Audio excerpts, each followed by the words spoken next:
কহিলেন ধৃতরাষ্ট্রে সঞ্জয় তখন, তারপর কি বা হয় শুনহ রাজন। সজল নয়ন আর বিষাদয়ন্তর, হেরিয়া অর্জুন এই মহাভাবান্তর। কহিলেন কৃপা করি দেব নারায়ণ, বৃথা কেন হেরি তব বিষাদিত মন। শ্রী ভগবান কহিলেন, আর্য বৃগহিত এই ধর্মহীন বাণী, কেন এ সংকটে পাত্র তব মুখে শুনি। তেজ এই দুর্বলতা কাতরতাময়, ছি ছি এই অবসাদ সাজে না তোমায়। ক্লৈব ভাব ত্যাজি ওঠো তুমি মহাবীর, মনের দৌর্বল ত্যাজি যুদ্ধে হও স্থির। শত্রুর দমনকারী তুমি জনার্দন, কেমনে করিব আমি বিশ্বে সহরণ। মহামতি গুরুজনে করিয়া নিধন, হেন রাজ্য বল মোর কৃপা প্রয়োজন। তাহাদের রক্তে লোভী এই রাজ্য ভার, ভিক্ষাই ভোজন শ্রেয় মনেতে আমার। যদি আমি জয়ী হই কিংবা পরাজিত, কিবা ভালো কিবা মন্দ কি হয় উচিত। বিনাশী যাদের রণে বাঁচিতে না চায়, তাহাদেরও সাথে রণে কেমনে গোজায়। কুলক্ষয় ভয়ে শঙ্কা করি অতিশয়, ধর্মাধর্ম নাহি জ্ঞান মম সুনিশ্চয়। গুরু তুমি শিষ্য আমি বিশ্ব মূলাধার, কি কর্তব্য মোর এবে কহ এইবার। ধরণীর রাজা কিংবা ইন্দ্রের ইন্দ্রত্ব, আর লবি যদি এবে তিলক রাজত্ব। তবু নাহি শান্তি পারিব লবিতে, কোন পথে যাই কৃষ্ণ বল প্রদর্শিতে। সঞ্জয় কহিলেন, এতেক কহিল প্রাত শ্রী মধুসূদনে, বসিলেন রত পরি বিষণ্ণ বদনে।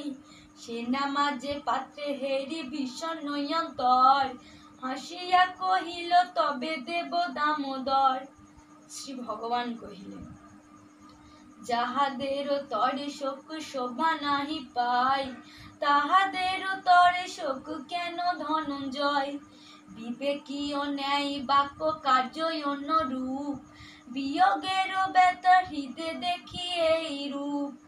জীবিত কি মৃত তুমি নিশ্চিত না জানিয়া, শোক নাহি করে জ্ঞানী তাদেরও লাগিয়া। তুমি আমি আরো আরো নরপতিগণ, সকলে ছিলাম মোরা রয়েছে যেমন। এখনো আছি মোরা পরেও থাকিব, এ যা আশা সবে নিশ্চয় করিব। এই দেহে আসে যথা কৌমার যৌবন, পরিণামে জরা মৃত্যু করিবে দর্শন। শেষ হলে একই দশা ভিন্ন দেহাকৃতি, দেহান্তেও মানবের সেই রূপস্থিতি। বিষয়ের সহযুক্ত ইন্দ্রিয় নিচয়, শীত গ্রীষ্ম সুখ দুঃখ আদি ভোগ হয়। সুতরাং এই সকল সহ্য করা যায়, দেখিতেছ এই আছে এই পরে নাই। সুখ দুঃখে সমজ্ঞান করে যেই জন, চঞ্চল হৃদয় তারে না, চঞ্চল ইন্দ্রিয় তারে না করে পীড়ন। প্রকৃত মোক্ষের যোগ্য সেই মহাশয়, কহিতেছে যার কথা শুনো ধনঞ্জয়। অনিত্য বস্তুর কবু স্থায়িত্ব না হয়, চিরদিন নিত্য বস্তু সমভাবে রয়। দুইয়ের পার্থক্য তাহা করি নিরূপণ, তত্ত্বদর্শী পণ্ডিতেরা কহে যে তখন। সর্বব্যাপী সর্বভূতে যিনি বিদ্যমান, সর্বদোষী অবিনাশী সদা দৃশ্যমান। অব্যয় অক্ষয় সেই আত্মার বিনাশে, কাহারও শক্তি নাই সেই জনে ধ্বংসে। অনিত্য এ দেহ কিন্তু আত্মা নিত্য হয়, অতএব করো যুদ্ধ তুমি ধনঞ্জয়। হন্তারক বলি এই আত্মারে যে জানে, এই আত্মায় হন্তা হয় বলি যে বা মানে। এই দুইয়ের কেহ নাহি জানে এই ভবে, হন্তা হত আত্মা নাহি কবু না সম্ভবে। জনম মরণ নাহি আত্মার জানিবে, নিত্য ইহা পুরাতন বুঝি সেই লবে। নশ্বর দেহের নাশে আত্মা স্থায়ী রয়, নাহি তার হ্রাস বৃদ্ধি নাহি তার ক্ষয়। নিত্য অবিনাশী জানে যে জন আমায়, কে নাশিবে এই ভবে নাশিবে বা কায়। জীর্ণবাসী পরিহরি মানব যেমন, পরিধান করে অন্য নর যে বসন। সেই রূপ জীর্ণ দেহ করিয়া বর্জন, আত্মা নূতন দেহ করয়ে ধাবন। হস্ত নাহি কবু পারে আত্মারে নাশিতে, অগ্নি নাহি পারে কবু আত্মারে দহিতে। সিক্ত নাহি হয় জলে সে আত্মা কখন, শুষ্ক নাহি করে ইহা কবু সমীরণ। নাহি হয় ছিন্ন কবু দগ্ধ নাহি হয়, ক্লেদগ্ধ না হয় কবু নাহি থাকে ভয়। এক রূপে সর্বব্যাপী আত্মা বিদ্যমান, স্থির ধীরে মনি ইনি ভিন্ন নাহি হন। এরূপ শক্তি জাত হয় সে আত্মার, বৃথা শোক ত্যাজি তুমি হও এবে স্থির। যদি ভাব ইহা তুমি জনমে কি মরে, তথাপি উচিত নহে শোক করিবারে। জন্মিলে মরিতে হয় মরিলে জনম, তবে কেন বৃথা শোক করো অকারণ। আদি অন্তে অপ্রকাশ মধ্য ব্যক্ত হয়, হেন প্রাণী তরে কহ কিসে শোক হয়। পরমাশ্চর্যে আত্মা কেহ করে দর্শন, বিষয়ে কেহ বা করে ইহার বর্ণন। কেহ বা বিস্মিত হয় করয়ে শ্রবণ, শুনিলেহ নাহি জানে কেহ কদাচন। সর্বদেহে আত্মা রহে অবদ্ধ হইয়া, করে ফল হে অর্জুন শোক যে করিয়া। স্বধর্মের প্রতি যদি কর নিরীক্ষণ, তোমার এই অনুচ্ছিত হৃদয় কম্পন। ধর্মযুদ্ধ বিনা ক্ষতি এর কিছু নাই, শাস্ত্র মধ্যে এ ধর্মের দিন গণি পায়। বিনা পার্থ নাই যুদ্ধ সুযোগ যে পায়, স্বর্গদ্বার মুক্ত সখা জানিবে নিশ্চয়। যদি নাহি করো তুমি এ ধর্ম সমর, স্বধর্ম আর কীর্তি ত্যাজি পাপ বিস্তর। বিপক্ষ তোমার নিন্দা গাবে ধনঞ্জয়, ইয়া হতে মৃত্যু শ্রেয় যে নহে নিশ্চয়। যুদ্ধের লাগিয়া তুমি পাও সদা মান, মহাযোদ্ধা ভাবি তারা করে সে সম্মান।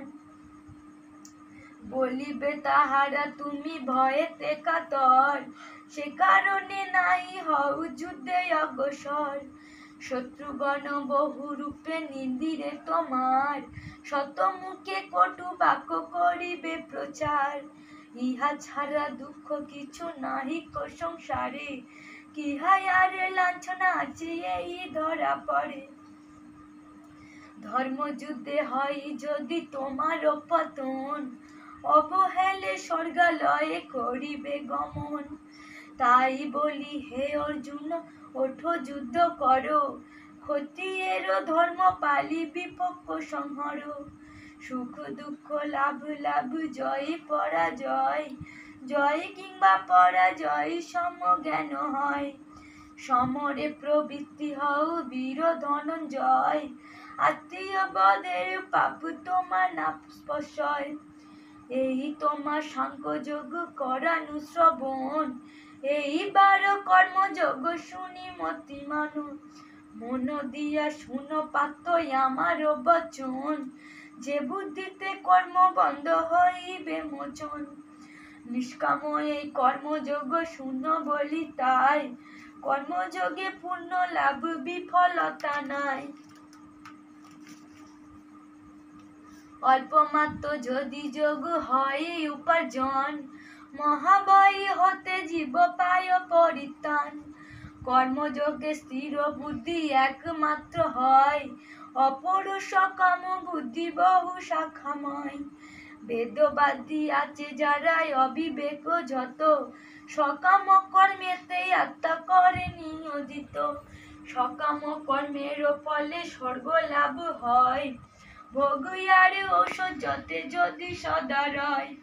ভোগিয়ার ঔষধেতে ভোগিয়ারি ঐশ্বর্যতে রত যদা সারা, যারা কখনো নিষ্কাম বুদ্ধি নাহি পাই তারা।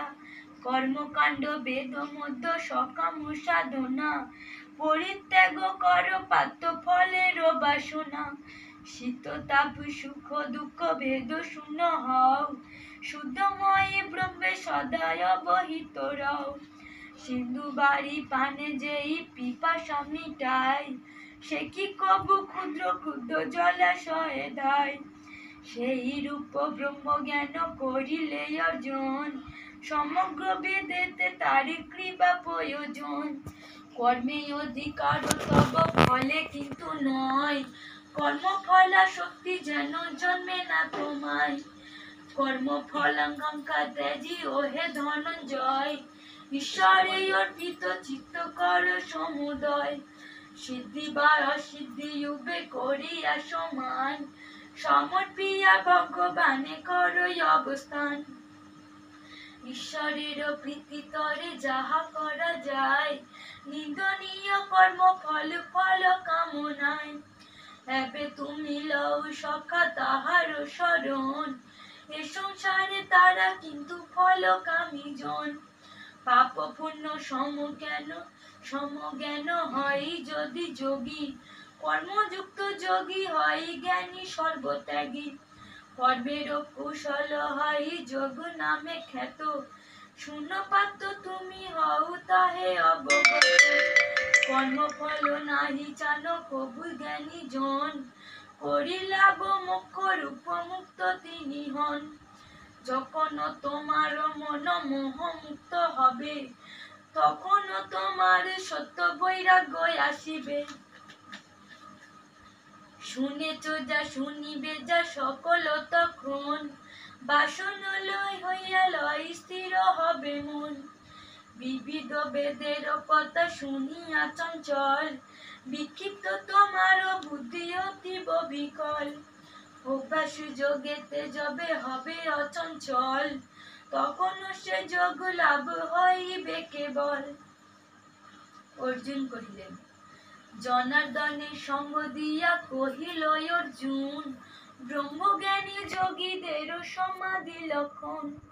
কিরূপ লক্ষণ তার কহ হে কেশব, তব মুখে আমি জানি শুনিব সেসব। শ্রী ভগবান কহিলেন, মনোগত সর্বকর্ম করিয়া বর্জন, অন্তরেতে হবে যবে আত্মা দর্শন। তাহাতে সন্তুষ্ট চিত্ত হইবে যখন, স্থিতপ্রজ্ঞ বলি তারে জানিবে তখন। দুঃখ হেতু রবে যবে চিত্ত অচঞ্চল, সুখময় বিষয়ে রহে যে অটল। অনুরাগ ভয় ক্রোধ বিরহিত জন, স্থিতপ্রজ্ঞ মুনি নামে অভিহিত হন। সর্বোত্তম মত বুদ্ধি রহিত যে জন, সুখ দুঃখ নহে যারই উল্লাসিত মন। উদাসীন সদা থাকে সানন্দ অন্তরে, নিবিষ্ট তাহার চিত্ত সমাধি উপরে। কুর্মযথা নিজাধারে অঙ্গ আকর্ষয়, নিজ দেহ সর্বই অঙ্গ যতনে লুকায়। তেমনি বিষয় হতে ইন্দ্রিয় সকল, স্থিতপ্রজ্ঞ বলি তিনি জ্ঞাত ধরাতল। ইন্দ্রিয় যে জন বসে, ভোগাকাঙ্ক্ষা চলি না যাই অন্তর হইতে।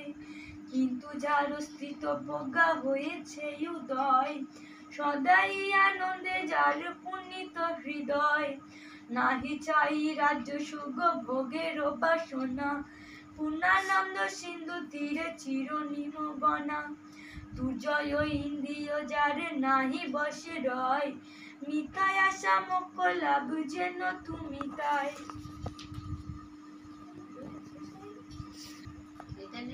হৃদয় দমনকারী আমা পরায়ণ, স্থিতপজ্ঞ হন সেই জিতেন্দ্রিয় জন।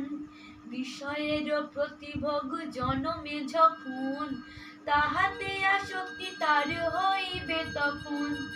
আসক্তি জন্মিলে তাহা পাইতে কামনা, কামনা পাইলে বাধা ক্রোধের ভাবনা।